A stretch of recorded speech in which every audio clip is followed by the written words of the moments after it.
It was 2 a.m. when she finally spoke, her voice sharp and cutting, far from the haze of sleep. We stood in the kitchen, bathed in the stark white light. The house was silent, except for the low hum of the refrigerator. She looked at me as if I were insignificant, like I had already been defeated. "Closed legs for you," she said, her smirk carrying the weight of a supposed final judgment. She expected me to react, anger, pleading, maybe shame. That was the role she had trained me to play. Respond, explain, chase. But something inside me froze completely, not numb but clear. I studied her expression and realized she wasn't trying to hurt me. She was asserting control, reminding herself that she held power. Years of small slights suddenly aligned into one undeniable truth. This wasn't a marriage anymore.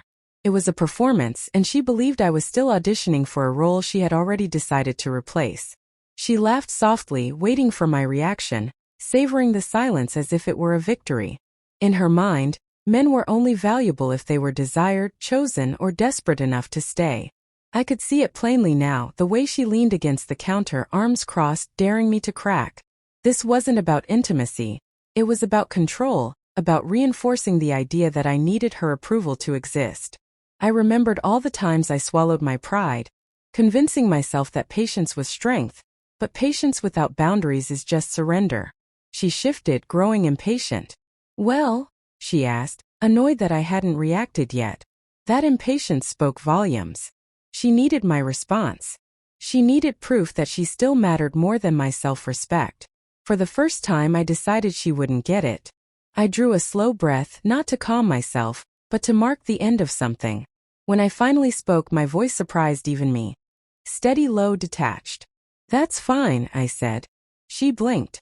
Once, twice. The smirk faltered. I continued evenly. "Access isn't a weapon unless the other person is still asking for it." The atmosphere shifted. She straightened, suddenly alert, as if the foundation of her confidence had cracked. "What's that supposed to mean?" she snapped. I met her eyes without heat or challenge. "It means I'm done negotiating for respect," I said. "No accusations, no insults, just truth." She laughed again, louder this time, but the sound was strained, defensive. "You won't last a week," she scoffed, though her voice wavered slightly. She was beginning to understand something terrifying. This wasn't a fight. This was disengagement.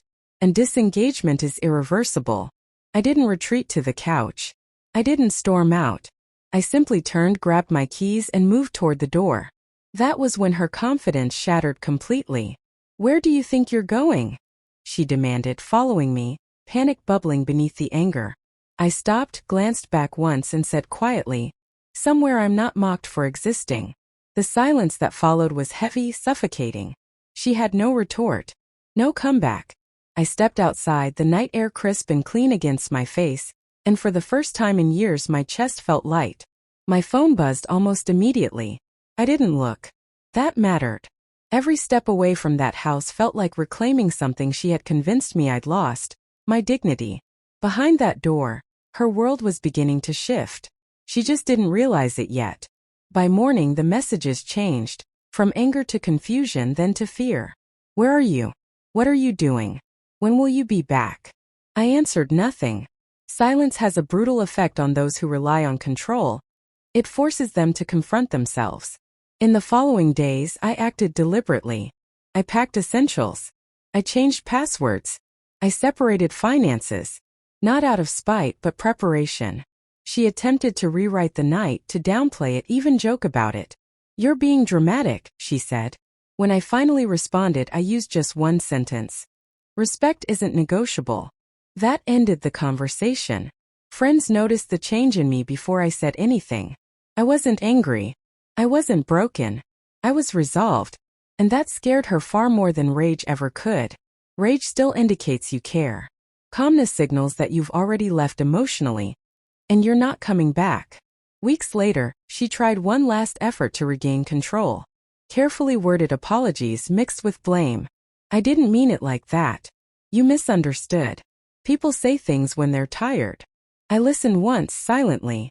Then I spoke the sentence that finally shattered the illusion she had built her power on. "You thought intimacy made you superior. Doesn't. Character does." She went silent. Nothing left to mock, nothing left to withhold. The leverage was gone. She wasn't losing me physically. She had lost me mentally and emotionally that night at 2 a.m. I didn't need revenge. I didn't need validation. I needed peace.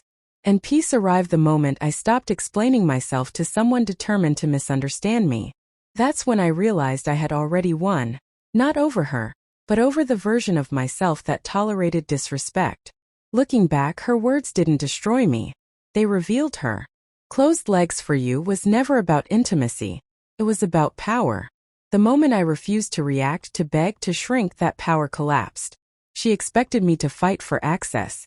Instead, I walked away from the game entirely. That choice rewrote everything.